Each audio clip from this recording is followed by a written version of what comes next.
Photos taken both inside and outside of the 2023 Hyundai Santa Fe.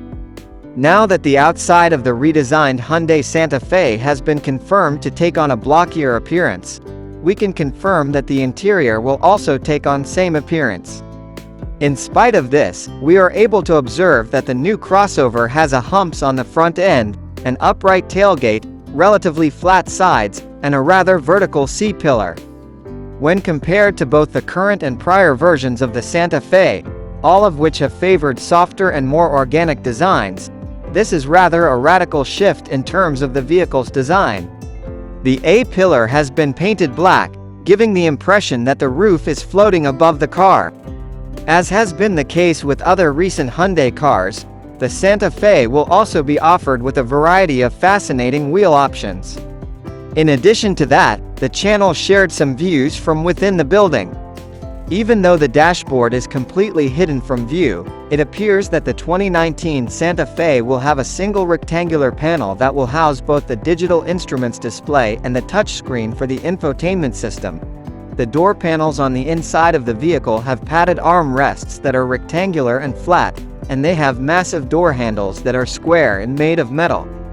This particular vehicle has its second and third rows of seats folded down, and we can see that the square design motif has been continued through to the cup holders that are located in the arm rests of the third row.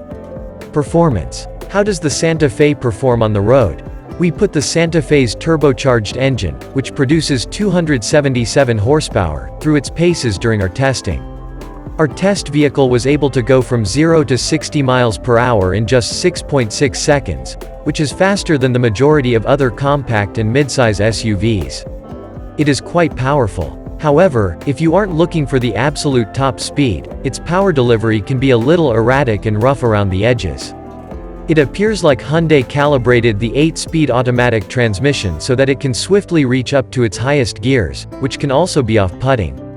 When going around corners, the Santa Fe has a significant amount of body lean, thus it is not quite as grounded as a Mazda CX-5. This sport utility vehicle is not intended for use in racing or other forms of competitive driving. The steering, on the other hand, has a lovely feel to it, which allows for smooth handling at low speeds and respectable steadiness on the highway. Interior. How would you rate the inside? The interior quarters of the Santa Fe have a reasonable amount of space, particularly in terms of legroom. The available panoramic sunroof does reduce headroom in both rows of seating. However, the ability of the rear seats to recline to a substantial degree helps to compensate for this limitation. All of the controls have a sensible layout and are within easy reach. In addition, the controls that are used the most frequently are actual buttons and knobs. It is simple to get in and out of the vehicle thanks to the spacious door openings, and there is ample space and legroom in both the front and the back rows.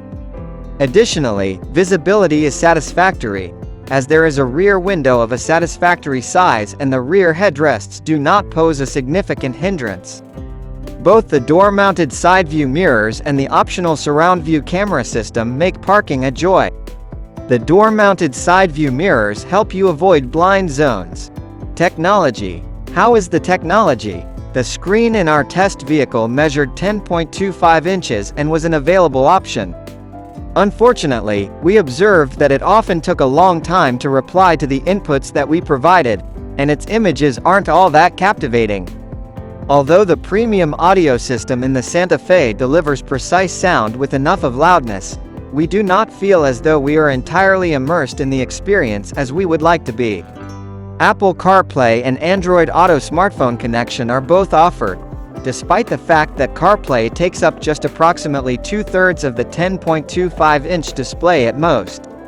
The wireless charger is a slot that is spring-loaded, which reduces space but also makes it easy for it to swallow lost coins and other small objects that may be difficult to retrieve afterwards.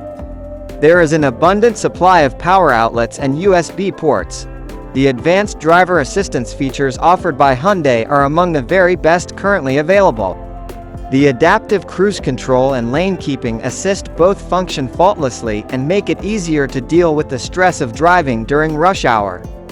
The blind spot monitoring and forward collision mitigation both function rather well, but some motorists could find them to be a touch too sensitive for their liking. Which of the Santa Fe communities do you recommend?